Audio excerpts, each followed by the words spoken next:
Hello, friends, and welcome to the show. This episode, I'll be discussing how Joe Biden's cabinet pick already has a conflict of interest, how Democrats wish to construct a Thunderdome around the Capitol building, and how Putin is stealing a play from the progressive playbook. But before we get started, how about you smash that like button, subscribe to the channel if you haven't already, and please go to notcensoredyet.com/donate. You'll find links available where you can contribute to the show. Every little bit helps. We wish to stay independent from outside influence. It'll allow us to grow and produce consistent quality content. So let's get started. Here is a press conference from earlier today. And I had a follow up on the markets and everything that's happening with GameStop. You did mention, I believe, yesterday that the Treasury Secretary is monitoring the situation and she's kind of on top of it. There have been some kind of concerns about her previous engagements with Citadel and speaking fees that she has received from Citadel. Are there any plans to have her recuse herself from advising the president on GameStop and the whole Robinhood situation? Well, just to be clear, what I said was that we have the Treasury Secretary is now confirmed. Obviously, we have a broad economic team. The SEC put out a statement yesterday that I referred to, but I don't think I have anything more for you on it, other than to say, separate from the GameStop issue, the Secretary of Treasury is one of the world-renowned experts on markets, on the economy. It shouldn't be a surprise to anyone she was paid to give her perspective and advice before she came into office. Oh, so it shouldn't be a surprise that she was paid over $800,000 by the same company who's being hit in the pocketbooks by we, the people of Wall Street bets. And who do you think she's going to side with? Is she going to side with the people, or is she going to side with the company who's been lining her pocket with nearly $1 million over the course of a few years? I'm willing to bet she'll side with the establishment because she's establishment and Joe Biden's establishment. So let's jump over to the next story. Robinhood app has reportedly begun to automatically sell shares of GameStop for some customers for their own good. Things get pretty weird. I think it's part of the terms of service that if they believe it's in the customer's best interest, they'll automatically sell the stock, but they seem to be doing it for most people, and the customers cannot cancel that trade. And they're like, "Hey, you're not doing it for my good. I'm making money right now. The only people losing money is your partner, Citadel, and you're colluding with them by allowing them to purchase short, and then you're forcing me to sell, which is going to drive the price of that stock down, making them money back." Jumping over to Scott McFarlane, permanent security fencing coming to U.S. Capitol. New statement from acting U.S. Capitol Police Chief: vast improvements to the physical security infrastructure must be made to include permanent fencing. Good to see fencing finally works, friends. I've been told for over 5 years that a fence just doesn't work. People can just climb over the fence. But people keep failing to realize that the physical security isn't the only thing that was wrong that day. There was not enough police presence. People said that there was going to be 10 million people in DC. And so even 10% of that, what is that? 1 million people were going to be there. Estimates are already saying that there were 1.3 million people in DC, and you had such a scant police presence. No wonder why bad things happen, because all it takes is a couple of agitators to cause a ruckus, and then people just follow suit. All it takes is one person smashing a window, and then everybody goes, "Oh, that looks like fun. I want to smash a window." So, not to glorify violence, but when you have such a little police presence who's not resisting the mob, who's not resisting the crowd, then you didn't do your job as a mayor of the city like Bowser did when she said, "Hey, we have this locked down tight." No, she didn't. And guess what? Everything burned. Well, not it rhetorically burned, right? And the one person not taking any flack for this is the DC mayor, and that is unacceptable, in my opinion, friends. Jumping over to PBS NewsHour, Amazon has asked federal regulators to block multiple shareholder proposals addressing criticism of company stances on curbing hate speech, diversity in hiring, workplace conditions, and surveillance technologies. Shareholders would not have an opportunity to vote on the proposals at the company's shareholder meeting this year if the request is granted, the Seattle Times reported. Last year, none of the shareholders' proposals were approved. The Securities and Exchange Commission declined to comment on whether it planned to allow Amazon to drop the proposals from the shareholder meeting docket. Companies often ask the commission for permission to drop shareholder proposals, and Amazon last year sought to exclude 9 proposals. Amazon was given permission to exclude 7 of the 9 requests. Amazon is now requesting that regulators block proposals asking the company to report on its efforts to check hate speech, consider qualified women and non white candidates for all open positions, add hourly associates to its board of directors, and assess whether its surveillance capabilities violate human rights. So I'll break that down point by point. Uh, check on its efforts to for hate speech, right? So the issue with that is they're talking about books and CDs and DVDs that they disagree with. So I kind of agree with Amazon on this. You can't censor books as much as you don't like it. As soon as you start banning books, you start going down the slippery slope. You start banning more and more books. You start changing history. Guess what? You need to learn from the past so you don't relive it in the future. Consider qualified women and non-white candidates for all open positions. I don't understand why Amazon is opposing that.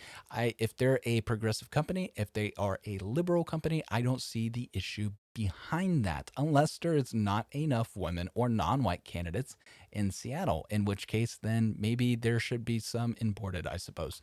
Add hourly associates to his board of directors. I don't really understand where they're coming with that, and assess whether its surveillance capabilities violate human rights. That's important, right? So Alexa records you all the time. And I wonder with the Amazon stores how they're always videotaping and tracking you, and they're listening to you through the apps on the phone, and then you have the ads and everything. So does that violate your personal privacy? I guess we'll have to find out in the long run. Here's a tweet from John Levine. A woman had the temerity to donate money to Trump, and now major media organizations are trying to destroy her career. A popular baby sleep expert on Instagram donated to Trump. Where does that leave new parents? I don't know. I guess they're still new parents. And from The Cut, a boycott is brewing against formerly beloved child care consultant Kara, who has reportedly been funneling some of the profits from her pricey classes into the Trump campaign's coffers. So, what's the issue with that? Why is there a boycott brewing against her? She just happens to be an expert in her field, someone extremely popular who happens to vote for Donald Trump. What is the issue behind that? If you're going to create lists, if you're going to have major media organizations start doxing Trump supporters, this is going to further polarize and radicalize the country on both sides. It's going to stoke up the tensions on both sides, and there will be no option. There won't even be an option for a peaceful divorce at that point because everybody's going to be so whipped up into a crazy frenzy. The media is responsible for what happened in January 6th, in my opinion. The media is responsible for what happened all last year, in my opinion. They pushed a false narrative about these shootings that just were not true. They showed a 8-minute video. They didn't show the 15 minutes before that, and they had the video.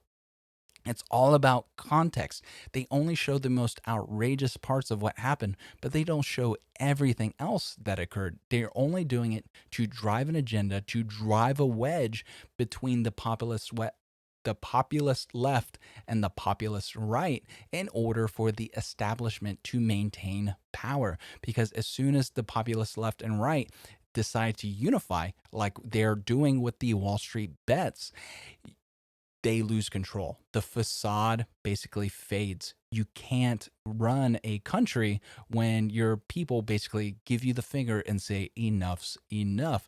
Because like that meme where there's 8 people standing on a plank and you have the one politician saying, you're only alive because of me, and they look at the plank and they step off of it, and then the politician falls off the cliff, right?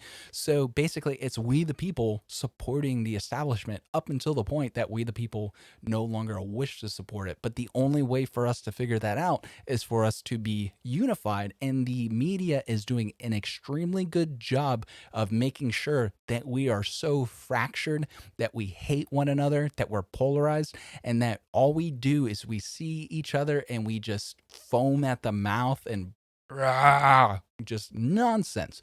And it needs to stop. So, from the Daily Wire, Russia doubles down on Navalny, demands social media censor posts supporting anti Putin protests. That sounds an awful like progressive Democrats.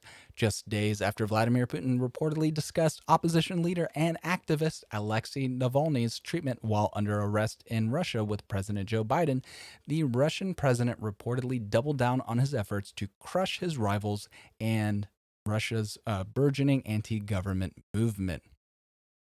A Russian court on Thursday rejected an appeal by opposition leader Alexei Navalny for his release from jail, while authorities detained several of his allies and warned social media companies about promoting more protests after tens of thousands rallied across the country last weekend demanding his freedom, the AP reported on Thursday. Appearing in court by video link from jail, Navalny denounced the criminal proceedings against him as part of a government campaign to intimidate the opposition. Navalny was arrested earlier in January after returning to Russia following what appeared to be an assassination attempt against him. He spent just under 5 months recovering from a nerve agent poisoning in Germany, the second such poisoning he suffered since becoming a key figure in opposing Putin. The Russian court hearing Navalny's claims rejected his appeal based on evidence that Navalny had not checked in with his probation officer while he was in Germany. Navalny's lawyers noted that Navalny was at the time in a coma. That's shenanigans. So the dude is in a coma, and they go, well, he still should have checked in with his probation officer, with his PO. Bro, come on. That's the difference. That's the difference between America and the rest of the world. And even then, America is nonsensical like that as well. And America's justice system needs to be reformed. But that's a perfect example as to why that style of government does not work. And I don't understand why Democrats wish for that style of government here in the United States. In addition to keeping Navalny in prison, Russian officials also rounded up a number of his associates. It sounds like they made a list, including his brother, in an apparent effort to end Navalny's anti government efforts. It sounds like they're making lists and just rousting up everybody who disagrees with them. Russian authorities on Thursday detained several allies of opposition leader Alexei Navalny and issued warnings to social media giants after tens of thousands of people took to the streets in over 100 Russian cities last weekend to demand his release. The detention of Navalny's brother Oleg, his top ally Sobol, Dr. Anastasia Vasileva from the Navalny-backed Alliance of Doctors, and Maria, I can't pronounce that, from the Pussy Riot Punk Collective, comes as authorities try to stem another wave of protests sent for Sunday. Moscow police said 267 people were convicted of violations during the weekend demonstrations in the capital. Man, that's efficient. They're already convicted. And 110 of them were given short jail terms. That is extremely efficient justice system. That is bananas. It issued a notice to the public not to join Sunday's protests, warning that officers would act resolutely to disperse unsanctioned rallies and bring participants to justice. So remember, friends, the United States, we have the First Amendment, and we got to utilize it. These other countries, they don't have it. And you got to stand up to the government using your First Amendment right, but you have to do it the right way. And causing a ruckus is not doing the right way. If doing peaceful protests, civil disobedience is the way to do it. Russia's state communications watchdog said it would fine Facebook, Instagram, Twitter, TikTok, YouTube, and 2 Russian social networks for their failure to block calls on minors to join Saturday's protests. Biden reportedly spoke with Putin about Navalny earlier this week, though details of the calls are scarce. I thought he was going to be open about it. I thought he was going to be the most open president ever. I thought we were back to normal. But I guess that's what happens when you have a son being paid off by the mayor's wife of Moscow, right? That's bananas. And you think there's not going to be a conflict of interest as soon as something happens politically amongst these countries?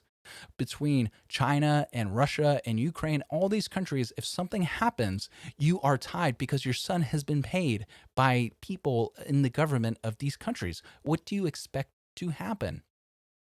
The Washington Post reported that Biden laid out a bill of complaint against Russian President Vladimir Putin on Tuesday, airing allegations of human rights abuses, cyber spying, and more, while making a hard pivot away from the deference that former President Donald Trump has often displayed towards Russia.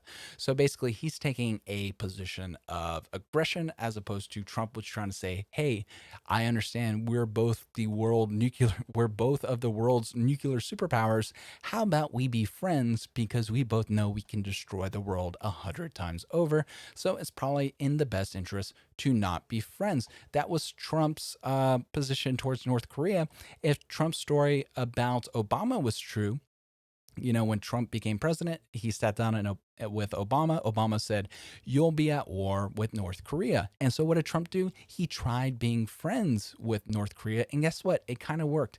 The aggression kind of waned. It slowed down a lot. And people thought that was weakness. That thought he was befriending dictators. No, it's called you treat somebody like a human, they'll start acting like a human at a certain point just because you're being nice to them. If you keep treating them like an animal, if you keep treating them like a military enemy, guess what? They're going to start acting like animals. They're going to start acting like a militant enemy, and they'll start being aggressive because they don't know any other way to get your attention. It's kind of like a dog who always pees on the rug because you never pay attention to it. It's kind of like a kid a kid in Walmart who always just sits there and screams because their parents don't pay attention to the kid. So by giving North Korea the proper attention, by treating them like an adult, treating them like a fellow nation state, had allowed us to basically calm the temperature down and have a peaceful conversation between our two countries and movements towards peace. Of course, not everything was perfect. Nothing is perfect. Nothing is going to be perfect, but it was definitely a step in the right direction. It's definitely better than the alternative of having gone to war, in my opinion. That's going to be it for today, friends. Unless the market starts crashing down or something beautiful happens, I'll be done for the rest of the day today. I'll post some videos up tomorrow. Until then, I'll see you later, friends. Have a good one. Bye.